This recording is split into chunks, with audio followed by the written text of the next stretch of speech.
आपलं सॉफ्टवेअर जर इन्स्टॉल करायला गेलो आपण नवीन आणि दिस पीसी इथे पहा सी आणि ई दोनच आहे, डी नाहीये. तर आपलं सॉफ्टवेअर नेहमी डी वर चांगलं चालतं.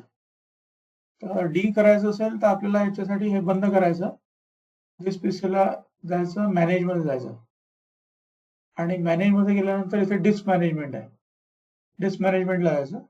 डिस्क मॅनेजमेंटला ई आहे ना, याला राईट क्लिक करून चेंज ड्राईव्ह लेटर नेम करायचं आणि याच्यात चेंज म्हणायचं.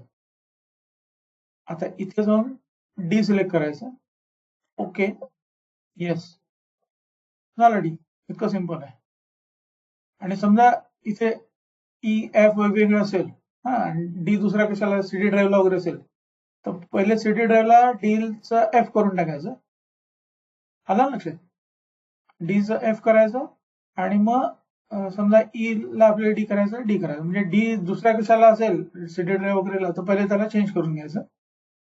आता हे डी झालं, तर हे डी झालं तर आपल्याला शॉर्टकटला इथे डी करावं लागेल. प्रॉपर्टीज मध्ये जाऊन इथे डी कोलन करावं लागेल दोन्ही ठिकाणी.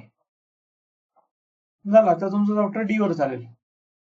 आता हे पहा, इथे लोगो चालला गेला कारण आपला लोगो ई वर होता. इथे आपण चेंज लोगोला इथे ई होता, तर याला डी करू, 26 लोगो